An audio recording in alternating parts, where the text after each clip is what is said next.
When parents are asking simple questions like, why are you teaching this stuff to my children? Why is my little girl coming home depressed and asking questions, why is she white? This is nuts. This is not right.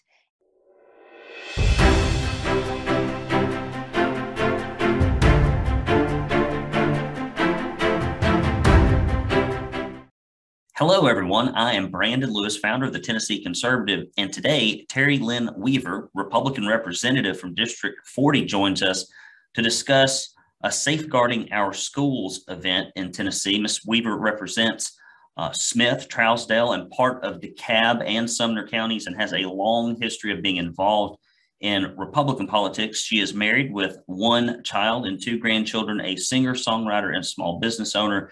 Terri has been named Female Vocalist of the Year and has written 3 #1 gospel songs. Representative Weaver, thank you for joining us today. My pleasure, Brandon. It's good to be here. So before we talk about the Safeguarding Our Schools event, which is Saturday, if you're out there and you're watching this, mark your calendar, Saturday, August 14th, and it's at the Restoring Hope Church at 1041 Center Point Road in Henderson, Tennessee. But I'm a huge gospel fan, as we talked about a little bit before we got started. I saw Alabama last year, who has their own pretty good gospel catalog. They've done a few albums, and then you've got the Oak Ridge Boys that started out in gospel and have kind of gone back to it. So talk about, what you did musically and what you're still doing today. Well, started singing in church, by the way, as a little kindergarten. You Are My Sunshine was one of my favorite songs I used to sing. So yeah, I always enjoyed singing in front of an audience to anyone who would listen.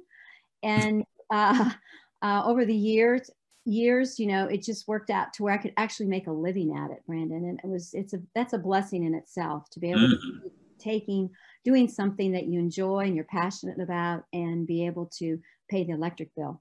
So my husband and I, we met in Dallas, Fort Worth. I was raised in Ohio. I went to Dallas, Fort Worth to, people say, why'd you go to Dallas? Why didn't you go to Nashville? I don't know. It doesn't matter. All I know is what we did. And I got married, met my husband, met the Lord, got my life turned around and started singing in churches. And my husband would just call the pastor and say, hey, my wife's a singer. And they say, oh, okay. So we would go. And over the years, that just progressed by word of mouth to a full-time gospel ministry. Our son, Justin, of course, we have one son, and we homeschooled him. He played guitar, and that guy is an amazing guitarist and very much in demand in the Nashville area. We moved to Tennessee in '91.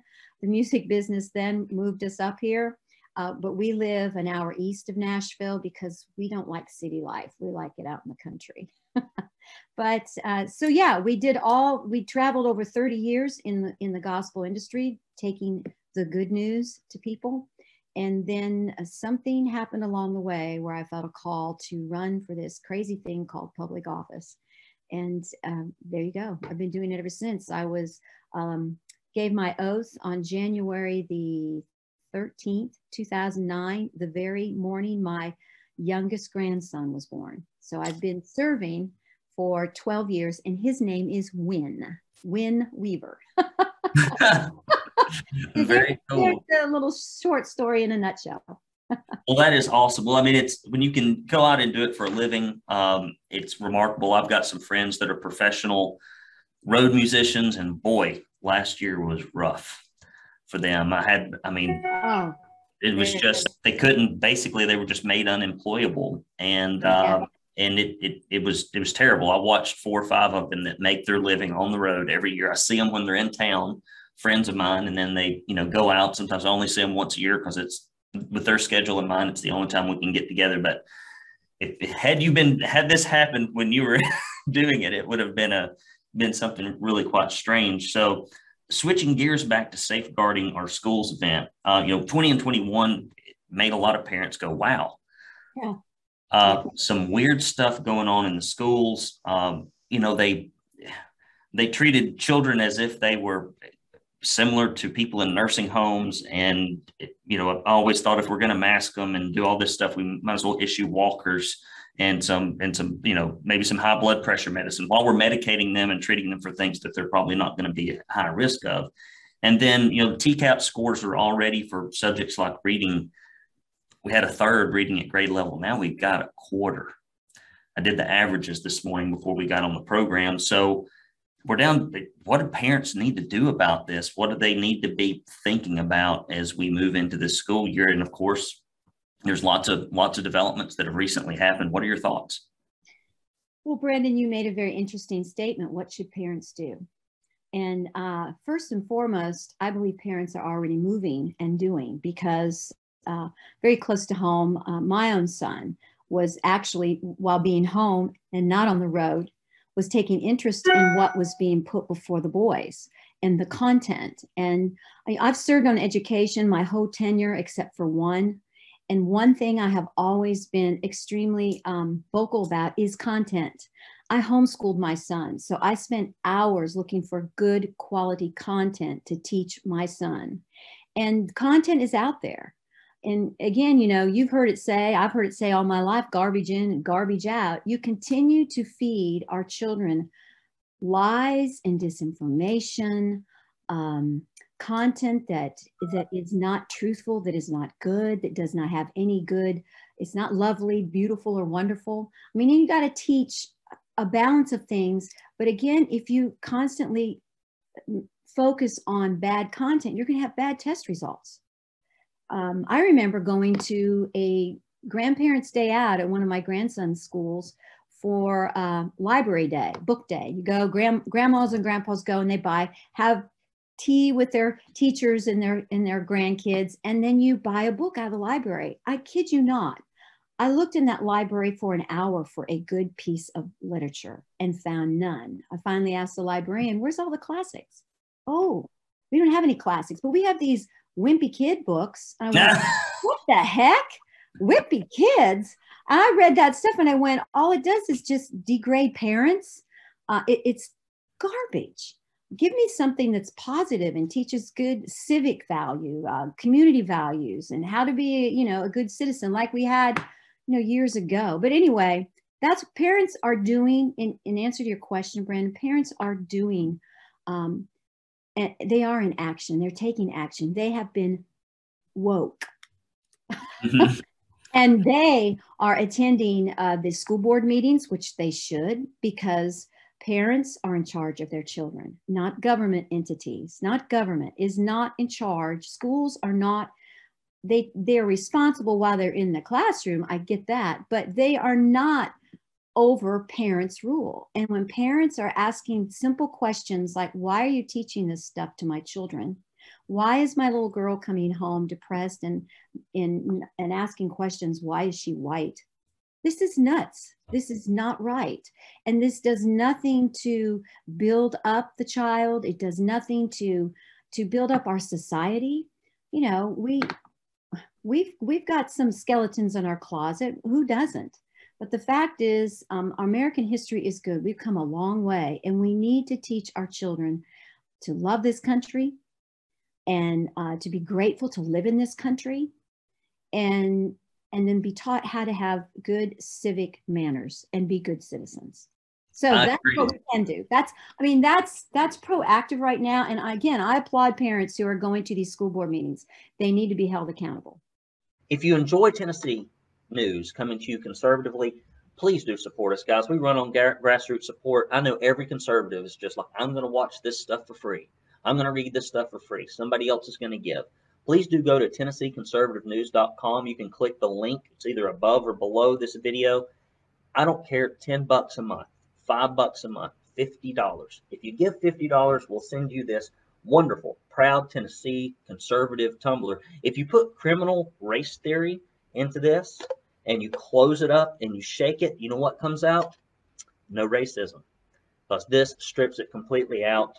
Maybe some people in a public education in our universities and our chambers of commerce might need something like this so that they can get back to basics in their humanity, treating people like people instead of like animals, which is how you would treat animals, is classifying them by their appearance and not by the content of their character. Additionally, when you give any amount, we will send you this directory of state senators and state representatives, so you can contact them in support of their reforms to the school to keep this critical race theory out, please go there, guys.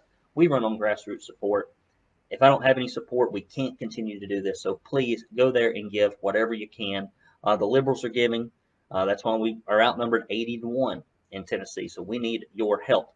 Well, it takes a small group of very dedicated and vocal people to make things usually move. And we've had a very quietly and without a whole lot of fanfare, the teachers unions and a lot of people that are in these government schools have slowly put curriculum in there.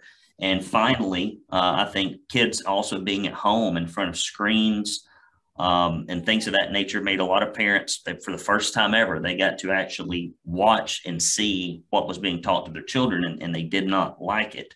Now, the Tennessee legislature recently passed a law prohibiting the teaching of CRT, and guidance has been recently issued on this, but many are fearful that, Penny Schwinn does not have the conservative credentials to enforce the law, given her track record and professional history. I mean, the thing that I cannot get out of my head, no matter how hard I try, was that very lengthy, labor-intensive child wellness check business that came out.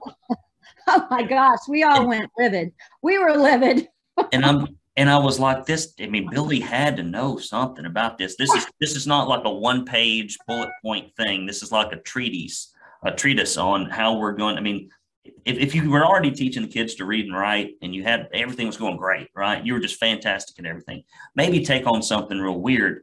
But if you can't do the basics, maybe we just need to go back to the basics. But and a lot of Tennessee school teachers have recently pledged openly, either by signing petitions, writing articles, posting on social media, that they are going to teach this stuff in a way that hopefully doesn't get them caught, or they're just going to openly teach it. So what are you hearing about this, and what should people be prepared to do to make sure that now that we've got some legislation in place, that it actually gets enforced or monitored? Well, first, there's a history behind all this madness. And it started my freshman year, Brandon, in 2009, when we had a special session Governor Bredesen called for the race to the top. Do you remember that? And it was back in the day when Obama had become president, and all kinds of cash was going to come to the states for all those who would buckle up, grab the money, and take orders. And you know what? It was $500 million, and Tennessee took that stinking money. And here we are, 10, 11 years later, and we're seeing the progression. What happens when you take money from the government? You get control. And so I wanted to say that, because this money has cost us years of our education. I called it, they called it race to the top, and I call it dive to the bottom, because our scores have plummeted. And so that being said, when you have a system going for that long of a time, you've got teachers coming out of Teach for America. They're out of progressive institutes. They're coming into our classrooms and they're teaching our kids that toxic stuff.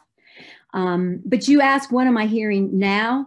I go to my schools every 2 years and make a school tour. And I sit in my classrooms, and I really have great relationships with the teachers in my district. I don't know all of them, but I know a good bit of them. I would say I have the heartbeat of what my school system is. And these teachers who have been teaching for a while now, and many of them are quitting early, by the way, because they don't agree with what's coming down the pike. They read this stuff and they go, this is nuts. And plus, these teachers, I feel for them, the good ones, is because they don't want to teach critical race theory. They think it's bogus. They think it's a lie. And there's too many other good things to teach. But when teachers are constantly being, shall I say, observed in their classes, making sure that they teach this curriculum exactly right, they're not for that. And it ties their hands. So currently, I'm hearing a lot of teachers. Yeah, there are 21, 27 teachers that said that they are going to teach race the top, critical race no matter what. But there's a majority of those who said they don't want to teach it. So we need to see, what's going to come down come down the pike. I support these teachers, and I think parents should get behind the good ones and support them. And there's many of them out there. But again, education is a state function. We oversee it. We like to say we give the locals autonomy to make their own decisions. But when a bulk of the money comes from the state, then we have to, I mean, wherever the money comes from, you get the control on the state, on the state level. So I don't know. I just want to say that number one, I hear there's a lot of great teachers out there who don't want to teach this, and a lot of them are very quiet, and they don't want to be known. They just want to teach their kids. They don't want to get involved in this stuff because they really care for their kids. So, and I respect their wishes in that. So, well, there's a lot of conservatives in general think that somebody else will do something. Yeah. They think that this is a fad, that they don't have to speak up, that they can't rock the boat. And in my experience, and I've been doing this for about 20 years on the political side, that does not work. No, it doesn't. I've yet to see that work. One day that might work, but I've not seen it work yet. And I hate it that you have to shine a light on some of this dark stuff the way you do, but sometimes you have to, and it won't make you the most popular person at every Lincoln Day dinner, because some people could care less about this stuff, and it's just you got to stand in the gap. So switching gears to one kind of last thing here, and then I'd like to talk about this Safeguarding the Schools event in more detail. A lot of decisions about COVID are being made at the school board level. The reasonings and evidence behind a lot of these restrictions are very arbitrary, and they change by the week. And they've usually been on both sides of the issue multiple times. And the authority, for the schools, as you mentioned, comes from the legislature. Do you think anything will be done to rein in some of these school boards? I know that Speaker Sexton talked about calling a special session for school choice, which, boy, I'd be behind. What are your thoughts on that? What do you think is going to happen? Because you've got Shelby County and a few other counties that are kind of going rogue. And those kids are going to be the ones that have to suffer for it. Well, first and foremost, I applaud Speaker Sexton in his comment. That was very courageous of him. I sent him a text. I had just seen the press release. I went, whoa. I mean, I went, I said, Speaker Sexton, I applaud you on that, because it's going to take some spine to deal with this in all aspects of it. So I applaud him on what he said. And what we got to do going down the pike is we got to continue to call our school boards and our institutions accountable. And that's one reason why this Safeguard Our School, the genesis of it. Of course, the secret to be known, not a secret, but to be known how I got involved is I had some teachers come to my office and talk to me about this. And they said, we're having this event. And they told me about it. And I said, where's it going to be? They said, it's going to be in a church. And I went, well, hot diggity dog. That's where these things should happen, in the church, because the church is supposed to be the nucleus of the community. And I'm excited that churches all across this nation are being woke up as well, because they're realizing that if they don't make a statement or come out of the shadows and speak for truth, we're going to get run over. And a lot of these people, a lot of these churches are getting involved in their community events. And so for that, I'm grateful. But Safeguard Our Schools started with, as I understand it, Robin Steeman, and she'll be one of the speakers at this event. I went to the Moms for Liberty event in Williamson County here, last month. And to be honest with you, I never realized how bad that curriculum truly was until she presented it in front of, I guess there were 400 or 500 people there.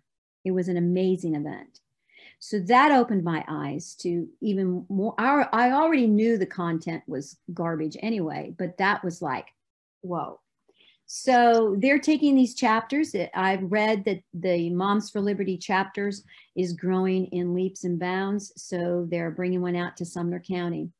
Some people think it's a bash against public schools. No, it is not a bash against public schools. It's calling people, it's rallying people to keep our systems accountable. And anytime parents cannot go to a school board meeting and they cannot be heard, we have a problem. We really do. That needs to be, I understand that if you want to go to school board meeting, you send your agenda a month in advance. And I get that. You have to have a protocol. But at least when you come there, you should be able to bring your concerns before the board. There should be civil discussion and debate. If we can't have that, Brandon, I mean, you're not going to agree with everything I stand for or vice versa, but that's the beauty about this country. We can debate civilly and work on a solution going forward. You cannot shut people's voices down. Everybody needs to be heard. And just because, my ideas of something don't marry with the opposite side doesn't mean I should not have my voice. So parents need to be heard. Again, parents are the taxpayers. Without parents, you can't have public schools, period. And so when Cameron Sexton says, look, if you schools are going to go against the very thing that we as the legislative body voted on and approved, then we're going to have to take some steps, and you're not going to like it. And so, I don't want to go to special session. I surely don't want to do that. But again, it's my duty to do the right thing. And schools need, again, parents are in control of their kids. That's the bottom line. And I applaud our parents who are waking up and realizing what's happening, because we're at a precipice. We're at a crossroads here. We really are. And so Speaker Sexton said, if we need to take the child and let that money truly follow the child, then so be it. But I would love to see the money follow the child, regardless of this stuff that's happening right now. One comment, our church, Calvary Chapel in Chattanooga, Tennessee, has they put together an entire civics program, and once a month we bring people in to talk about the culture, because it seemed to be, I don't know where this came from, because it's not in the scriptures, that Christians are not supposed to comment about or participate in or push back against culture, when all the prophets and all the apostles and Jesus with the Sadducees and the rest who were the ruling classes, like, there was not a whole lot of biblical harmony when God picked his man or woman. Yeah. It was usually to correct stuff more than go along with it, and churches have to be involved. We send our child to a small Christian school because we're districted. I live in the urban center here in Chattanooga. I can't send them there. And for $6,500, roughly half of what it would cost to educate a child in Tennessee, she gets a fantastic education with small class sizes. Yeah. And so I'm a big advocate of ESAs, vouchers. I don't care how you have to get it done. But these kids, it's just to take 13 years of their life, and for them to come out the other end and not be able to read or write or be employable is something's really wrong. It's to me, it's morally reprehensible that we just keep throwing money at it and hoping it's going to change. I mean, you get 40, 50 years is plenty. That's a long test run, maybe something different. So the details on Safeguarding Our Schools event, how can people get involved and come hear you speak there? That is being held at a church called Restoring Hope Church in yes. Hendersonville. Mm-hmm. And again, I'm thrilled that these events are happening in the church house. I really am. I would probably contact the church. I've never been there before, so this is a first for me. And it starts at 3:30. It will be over by 6:30. I would recommend looking up some of the people that are on, go to their website, I guess, and there is a flyer that gives those that are speaking. And follow the Moms for Liberty. And it's all over the internet. This need is everywhere. It's not hard to find. Yeah, but go take part and then pray. and just see what the Lord would have you to what part you're going to take in. Grandparents, moms, dads, come. That's what I'm doing. I mean, I went to just sing the national anthem. Now they want me to give a few minutes, speak. I said, well, you don't want a politician to talk. But no, I'm passionate about this. And then again, it's all about content. Well, we need politicians to talk, and we need to be, I think, in many cases, as vocal and as decisive about what we do as Republicans and conservatives as they are on the other side of the aisle. I know a lot of people, myself included, like I felt a tad abandoned by one branch of government for the last year and a half, because Governor Lee has pretty much decided whatever's going to happen whenever. We got 24% fewer small businesses now than we did this time a year ago. And I coach small businesses all over the nation, and corporate profits are up, mom and pops are down. And I hope that at some point in the future, even outside of the elements of education, that the legislature, which is a co-equal branch of government, will put some guardrails around executive actions. I think I saw an article from Bruce Griffey about that in the Tennessee Star today, because I just worry. I mean, like, I elect all these other people, and I've not, and as it relates to COVID, I've not had any representation for a long time. And so I'm hoping that, Sexton and even if it's not about Bill Lee, it's about any future governor should have to work with the legislative branch if they're going to do something that's that big of an impact on people's lives. I think they should have to work together on it. Well, Ms. Weaver, you've been fantastic. Thank you for standing up and doing this, and for getting involved, because our parents and our kids need you. Closing thoughts are yours. Well, thank you, Brendan, for giving me a time on your program. Again, I'm just one of many, but if we all of many work together and we come together on an issue, and nothing is more important than the future of our children and their education and investing in their education, and so that they can carry the mantle for us. So I guess that's why I've been on education. It's one of the biggest workhorse committees there is. There's a lot of hours. A lot of hours are labored on that committee, and my colleagues that serve, we really work hard on it. And so we're on that committee because we care about kids, and I care about what's in front of our children. And so I didn't really realize that this was creating kind of a stink with some folks about safeguarding our schools. And my question is, well, if you're irritated by it, aren't you concerned about our schools being safe, whether they be, the building or the content? If you're concerned for our children, then you should be all about safeguarding our schools. That's how I look at it. So I look forward to taking part in this event on Saturday, being with the moms, the grandparents, and the concerned citizens of our great state. And again, we just need to unite. We also need to say enough is enough, because this critical race theory is not productive. It's devised to destroy and divide. And there is I'm going to sing the national anthem, right? They asked me to come sing the national anthem. Well, I say, there's a policy I have about singing our anthem. I will come and sing it anywhere at any time, but 2 verses I will sing together. And then the most important verse, it's down in, I think it's the 3rd or 4th verse. I'm really not sure.